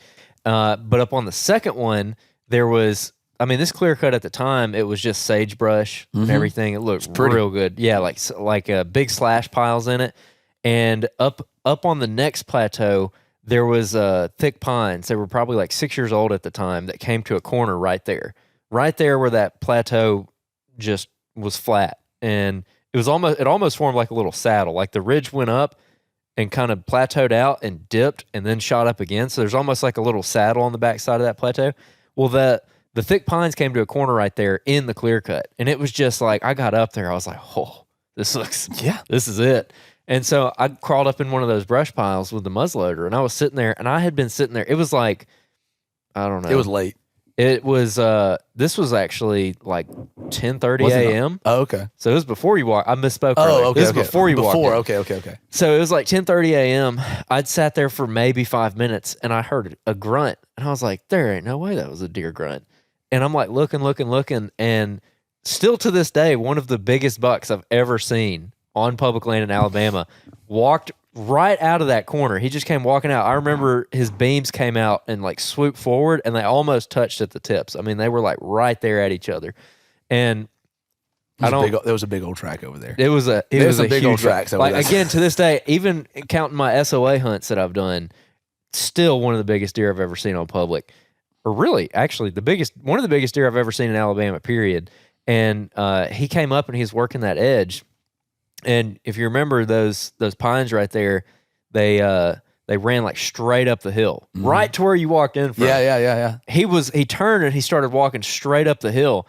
And like I didn't know anything about muzzleloaders, didn't do my homework. And Jacob's like, hey, it's not a rifle, it's not your 7 mag. You can't don't get finicky with it. Like don't try to punch through anything. Yeah. And so looking back, I totally could have shot this deer like probably twice. But there was like a little bit of sage crash and there was like this huge opening he's walking straight to. And I'm like, I got you, buddy. Cocked the hammer and everything, let him walk through 2, again, decent windows that I probably could have shot him through. He gets to the very edge of that big, giant, wide open window and he just stops and he stands there for a second. And then he turns around and walks back down the hill and goes right back in the same trail he went in from. And like, I couldn't believe it. Had my grunt call out. I'm like, rah, rah. And it didn't register. And I sat there for like 10 minutes. I was like, he's about to come back out. I'm going to kill him. And he never did. And so then I'm like, after that, desperation set in. I'm like, well, I just ruined that, because a lot of times you get, especially on a buck like that, you get one chance a year if you're lucky. Usually it's like one chance every 2 or 3 years. And so I'm like, well, I'm just going to sit here for the rest of the day. I know he's in there. Maybe he'll come back out. And so I got out of my slash pile because I was like, well, if he came back out, I don't know if I could shoot there. And there's just one lone tree in the middle of the clear cut. You probably climbed up, or you probably walked up and you're like, who's that idiot? No, I didn't think who that idiot was because I'd been in that tree. Oh. I'd already hunted that tree great once. minds think alike. I'm telling you, man. I was bow hunting it. That was because I'm an idiot. So I shot up that tree because I'm like, well, I'll have better, shots and everything. And I sat there for the whole rest of the day, and I ended up seeing like 3 or 4 more deer. I ran a deer off of you.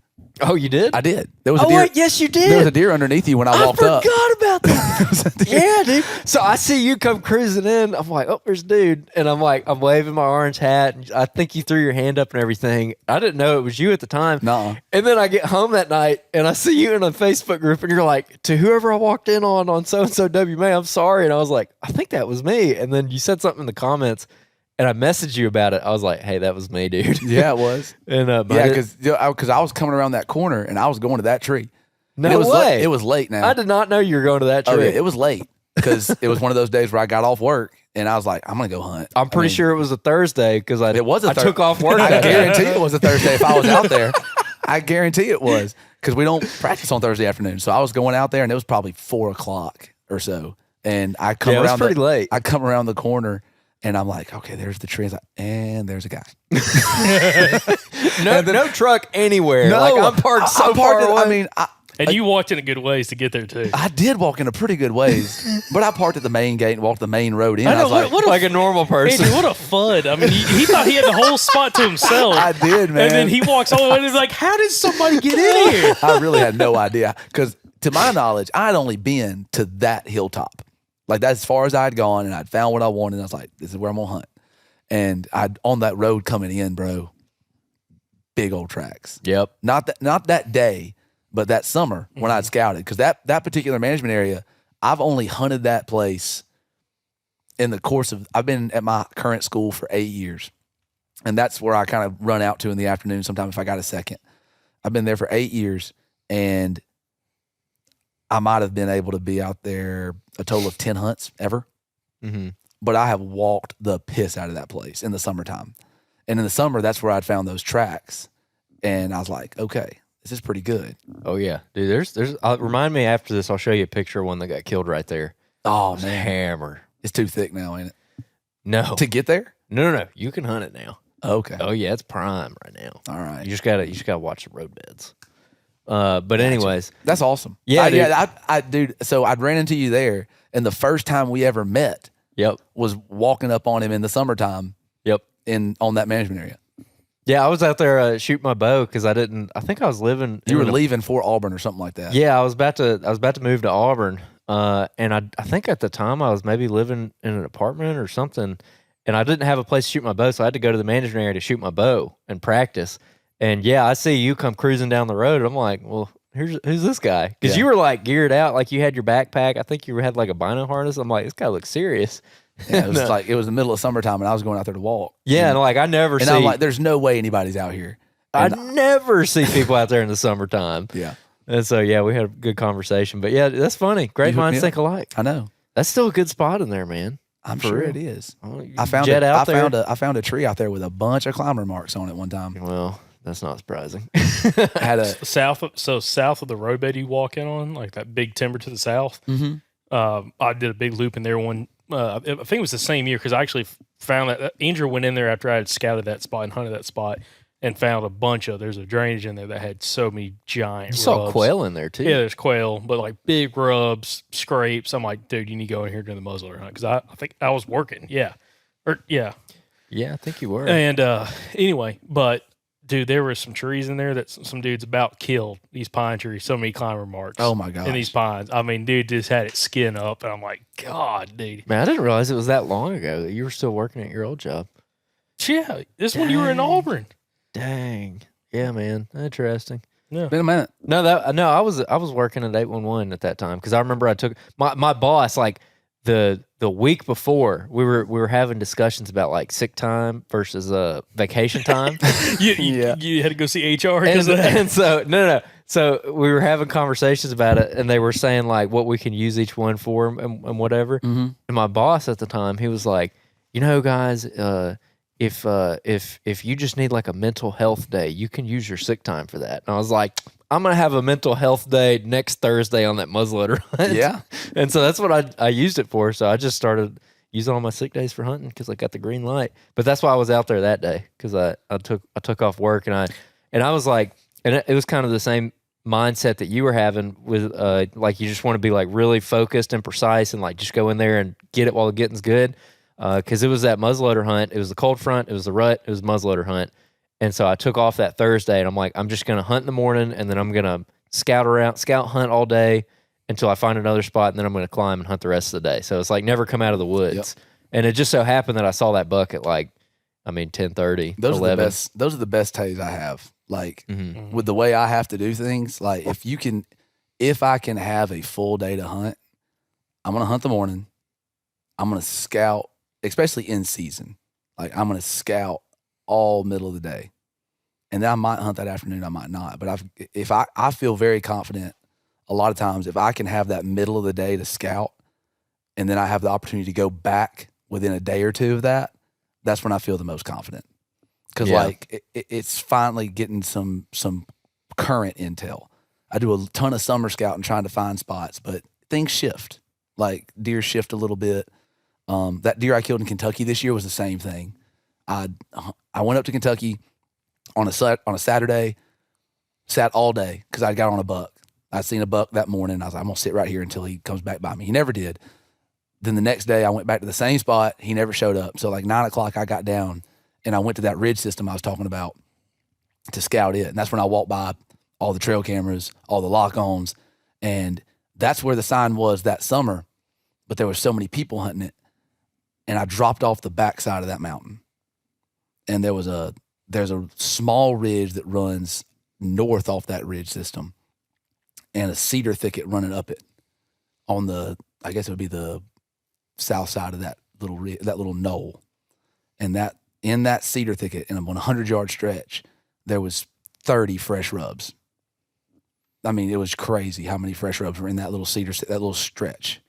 And so the next morning, I went back up that mountain, dropped off the back side of it, and got on the top of that knoll and saw 3 bucks by 6:45 and shot him at 6:45.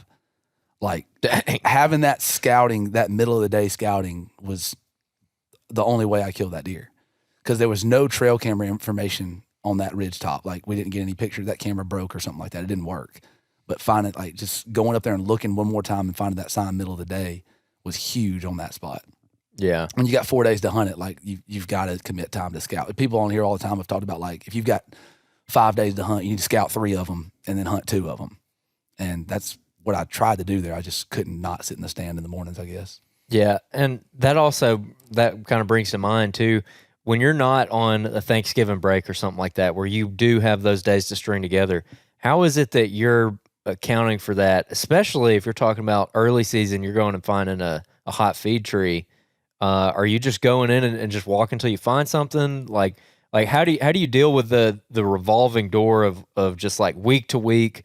It's different. Like maybe you found something this Saturday, next Saturday that feed tree's kind of gone dead and you got to go find something else. Like how do you account for that? At the lease, it's a lot of traditional stuff. Like you know where to go look. Like okay, this tree was hot.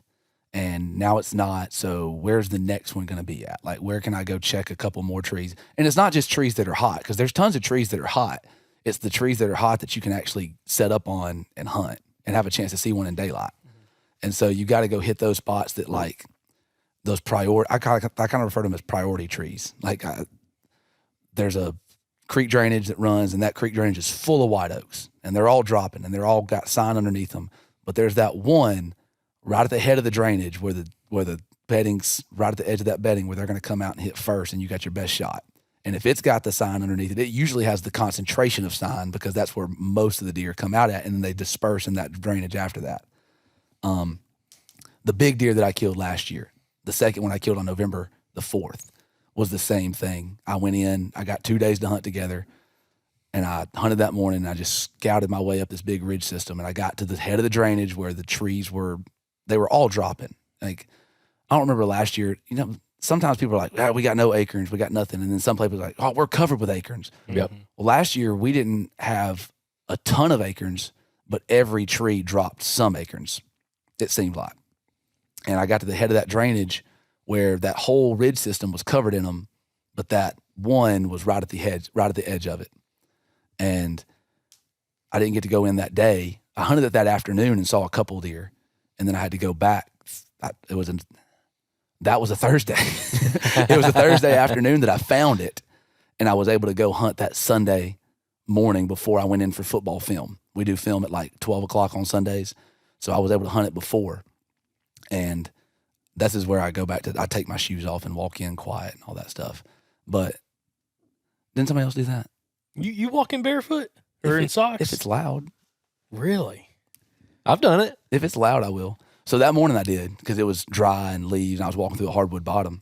But got up, saw some does, saw a little buck, and I had like literally started taking all my camera equipment off the tree and everything. And I had my back to where the deer were coming from, put my camera in my backpack, and I just heard that. I turned around and he was right there, hitting underneath that acorn tree. Came out of the drainage, hit that acorn tree, and started walking down the trail that I'd walked 3 days prior, walking down that trail down the ridge, and shot him the same way. Oh, dang. So Nice, dude. it was cool. He was the biggest one I've ever killed. It was awesome. It was fun. Yeah, man. You killed a couple really nice ones. Is that one, you sent us a picture of it. It's like you in the back of your truck with him. Yeah. Sitting in the back of the truck. That's a stud. That's a really good deer. So, I mean, it sounds like it's a lot of building history with spots, too. Like, you got to have some kind of history to fall back on. At that place, for sure. Mhm. Like I said, I've got no history at that place that I went to in Kentucky this year. I'd been there over the summer, those 2 weeks. And then we just kind of threw a dart on a map. We're going to do this WMA. But, like, most of the time, especially at the lease, it is a whole lot of, you just know what trees are going to hit and which ones aren't early season. If this one's dropping, this one probably is too. Because I think that it's a lot to do with elevation. Like, some years it seems like the acorns and the bottoms drop a lot more and the ridge tops don't. And the ridge tops drop one year and then the bottoms don't. And so you start putting that pattern together. And once this one dries up, you go check the next one down and see if they're moved on to it or not. Okay. But yeah, that makes sense. Also,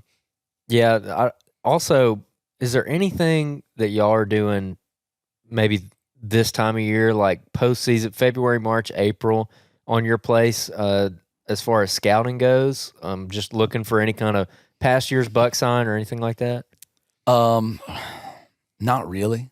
This time of year, as the season ends, I jump into baseball season. Like, we start playing games February 14th.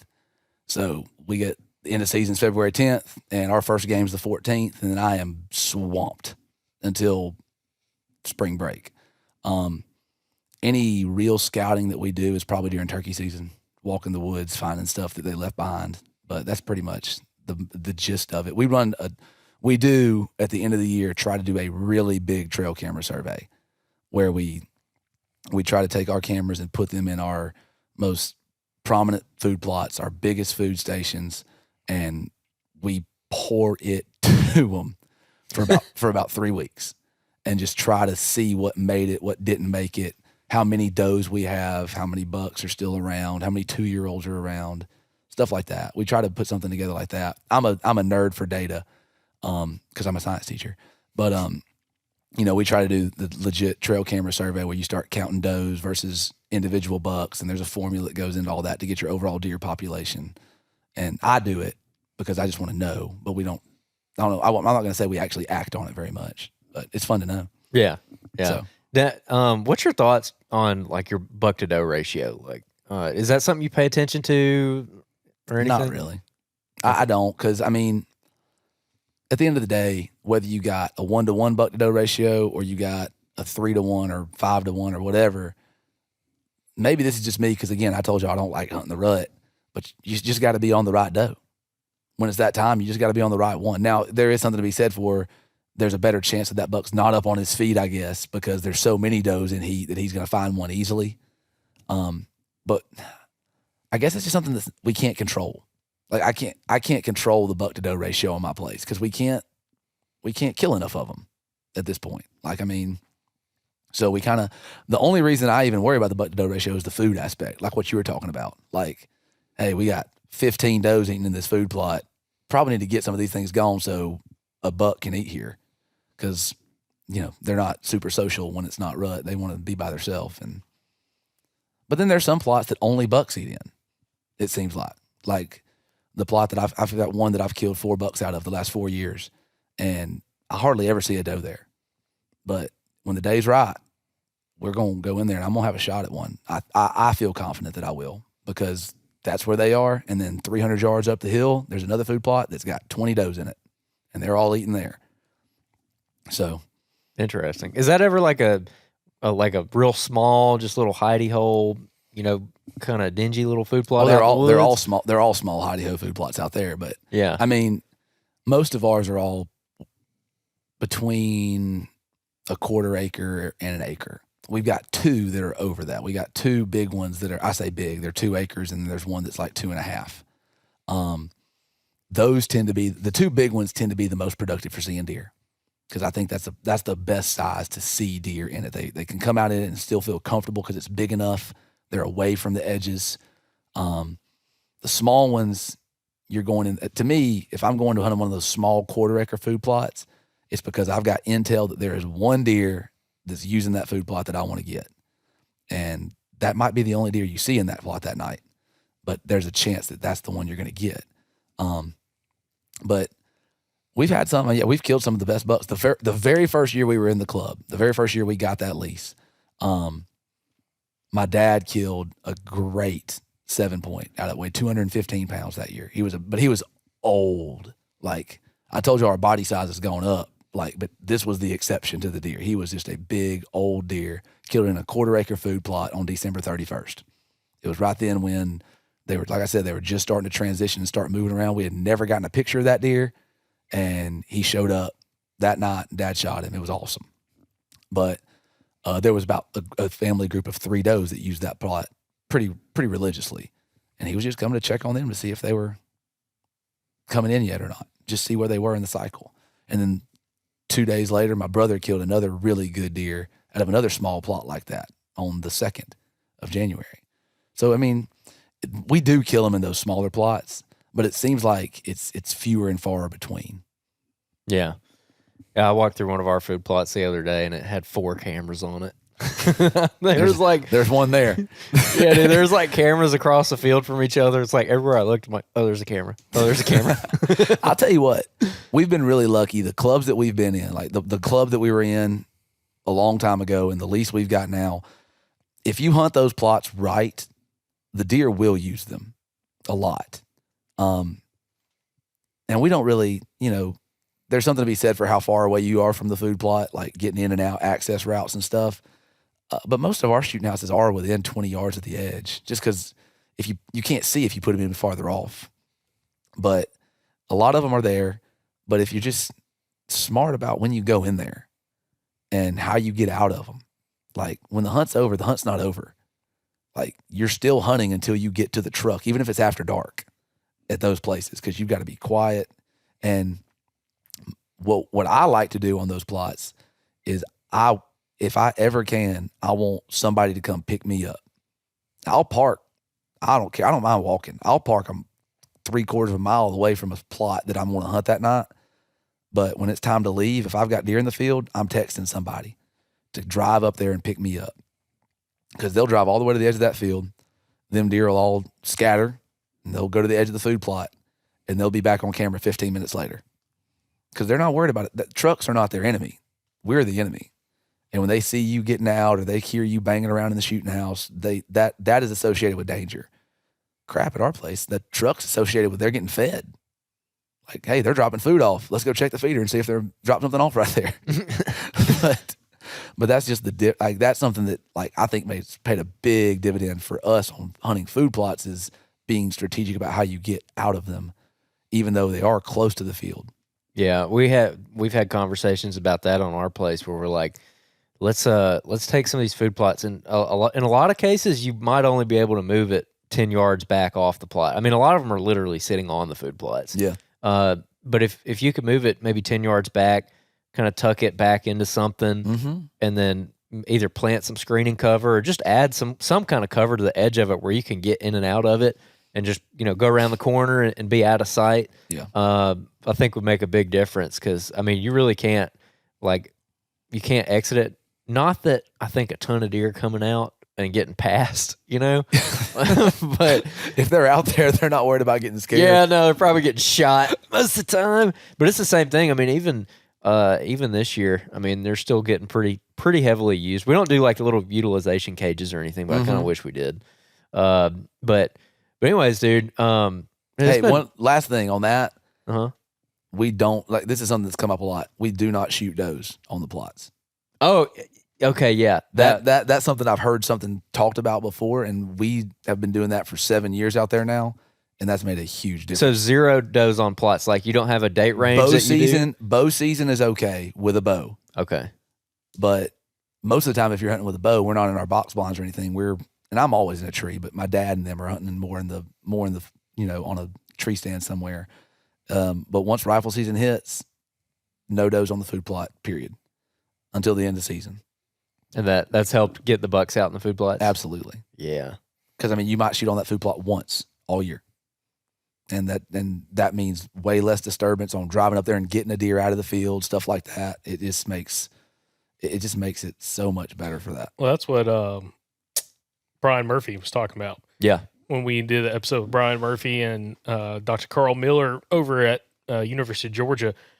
And that was a big aspect of what they were discussing was not killing does on food plots. Like some of the best managed private lands where they were killing big bucks on food plots is where they had that rule. Mm-hmm. Talking specifically, we're talking gun hunting here, but just how much success they have. That, and then also he said a couple of their clients Brian's worked with, landowners, just moving that shooting house.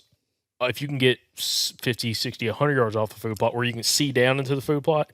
That would be huge if you could do it. Yeah. Absolutely. If you can. A lot of places that like where you hunt, places we've been on, it's like you don't have that opportunity just because of how thick everything is around it. But like that making a huge difference. So like consistently killing bucks on food plots. And we've had messages from listeners saying the same thing, like, same kind of rule, no does on food plots with a rifle and being very strategic, and like the bucks are just very comfortable coming out there, checking does, bumping does around, cruising across them. Gives you an opportunity. And they will. Like if you just leave them alone, and that doesn't mean don't hunt them. Like you've got to hunt them, but if you just leave them alone and let them do their thing, and most of the time with a buck, they'll come out, they'll eat for a few minutes, and they're going to leave. Like they don't just stand out there for an hour and a half eating until way after dark. So, I mean, if you just give them the time to do their thing and leave out, you can get out of that stand without them even knowing you were there too. Or just have somebody drive up there and run them out of the field for you. That's always fun. It's cool to see them all just scattered like ants. Yeah. Yeah. Well, it's like, and plus you get the data with the trail cameras showing that they're coming back. Oh, they come right back. Yeah. Mm-hmm. Yeah, I don't care. All right. Last thing. I want to compare these two skulls here. We got to do show and tell now. Okay. So this is 185-pound Alabama 7-point. I can't remember what date I shot this deer on. It was in January. It was recent. He was not chasing or nothing. He came out into a food plot at 4:30.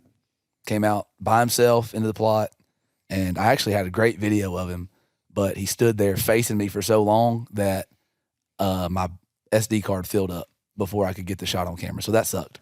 But I mean, he was a good representation of a deer. He was tall. I wanted to take this deer off the property. It was a good one.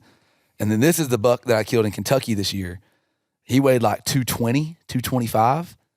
And you might say he's a 3-year-old. I don't know. I don't care. But he was a really good deer for me up there. And the head sizes on these things are what was so amazing. The skull is like, man, you ought to measure that. We should have got like a tape measure. I mean, that thing's probably like 1.5 inches longer, 2 inches longer. It's just so crazy to me how much different that they are.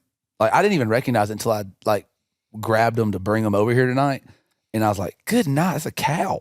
I mean, literally like his bones, like his like entire skull is just that bigger. much bigger. Yeah. Yeah. Wider across the brows, bigger eye sockets. I mean, just overall just so much bigger. That's why I was saying, like, you see those Midwestern deer skulls and it's just a different It really is, man. And this is not an ag deer. This is big woods. Like there's hardly any agriculture on that place. A little bit down in the river bottoms, but he was a long ways away from that too. Not to say he couldn't eat there all summer, but like I can't imagine if you went up there to kill like one of them big old, like just straight ag country deer that weigh 250 pounds, 260 pounds, how big their heads are. But like it was really crazy to see that. So, yep. The difference in Alabama and Kentucky is they're just a lot bigger, guys. Have we asked any biologists that we've talked to about that in the past? Like, what's the deal with, like, why is it like that? Is it just they have such better nutrition, or I mean, is it like a different? Like so scientifically, because this is my environmental biology major coming out in you. Every animal does that. As you move farther away from the equator, they get bigger and bigger in body size. Every species. What is that called? I don't know. Oh, I just remember hearing that. There's a name for it. I remember studying it. I don't remember what the name of it is though, but yeah. Starts with a B. Something principle.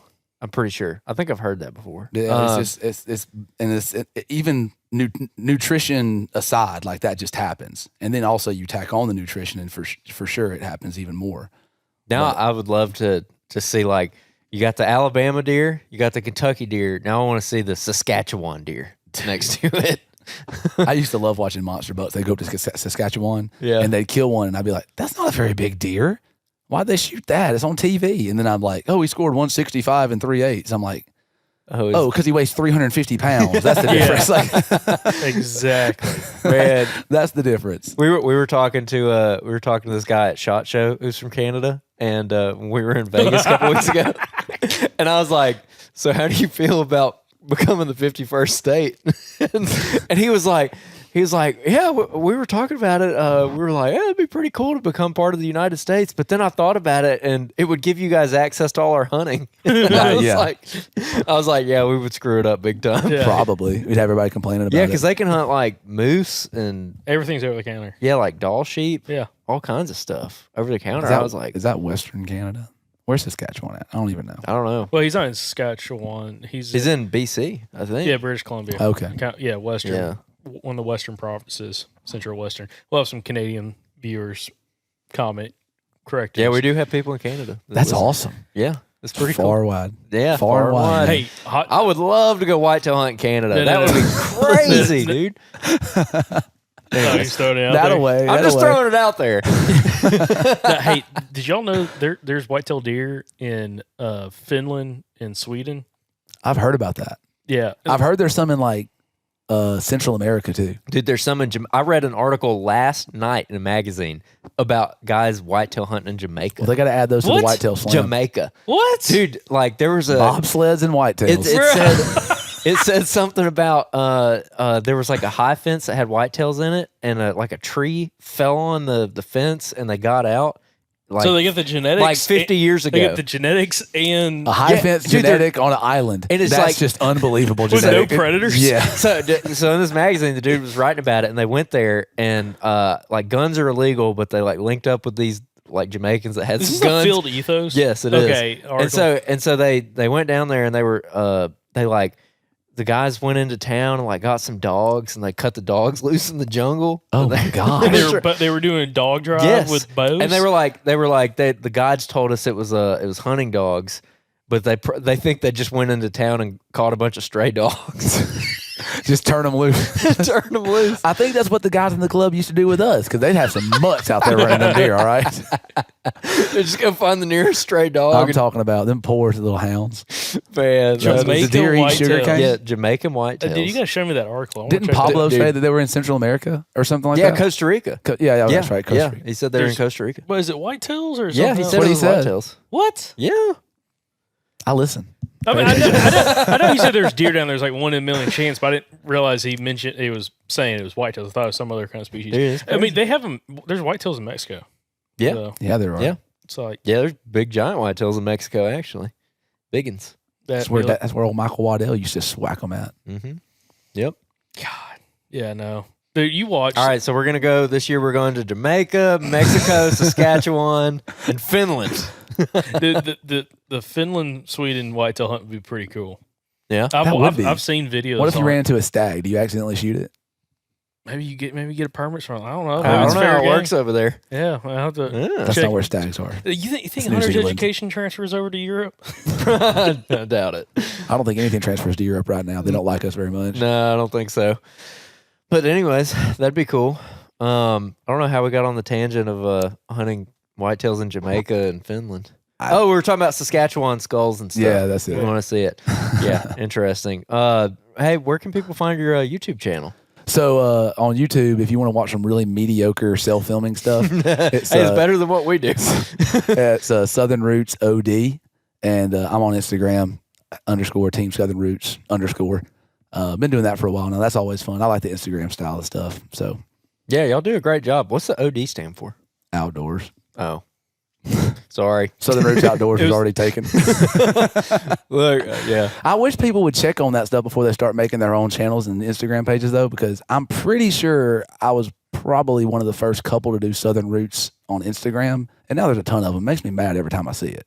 Yeah. You got to start doing your research, guys. Get original. Look it up.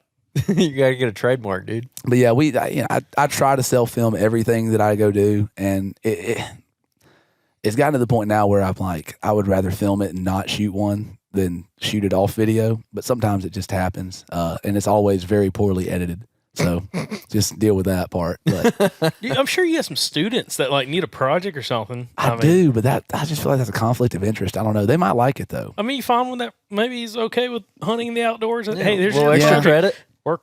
Extra credit. There we go. Yeah. That might work. Them AP Physics kids could probably knock it out too. Oh, dude, I bet. There's probably some smart kids. They can figure out Adobe Premiere Pro like that. Yeah. Cut, drag, edit. There you go. Transition. You know, they're teaching that in schools now, man. That's crazy. We got a class that's all about that. That's Adobe? Yes. Well, that's what I'm saying. Like, I should just take it to them. Yeah. But like, Here's my hard drive. Y'all knock it out. Yeah. Farm a couple out to us. Do our editing. we need help. Yeah. Awesome. So. Well, sweet. Well, Adam, appreciate you joining us on the podcast. Again, congratulations on an awesome year. Still got a little bit of season left. We'll see how it goes. I'm supposed to go hunt in the morning. Well, actually not in the morning, tomorrow afternoon. So, again. On a giant. Yeah, man. Well, we'll see. We'll see. I don't know. Kyle, it sounds like you don't have any faith in Kyle. I mean, Kyle said, he's like, we're hunting his farm. He's like, I'm going to put you on one. He's like, you can't bring the gun. You got to bring the bow. We're only trying to bow hunt him. I'm like, he's got to be big if we're only bow hunting him. Yeah. But just anyway, take your rain boots. Oh, yeah. I'll just go hunting. It'll be out by tomorrow afternoon, though. Yeah, that's what he said. So, that'll be perfect. I know, perfect. Just 77 degrees and humid. Mosquitoes, and it's gonna get steamed. His place is like a little swamp. Got a creek, big creek that runs through it, so it's gonna be terrible mosquitoes, I'm sure. But anyway, it's all part of the experience. Yeah, appreciate everybody watching the podcast. Thank y'all for listening. And on that note, we'll catch you back here on the next episode from the Southern Outdoorsman. Remember, guys, y'all stay Southern.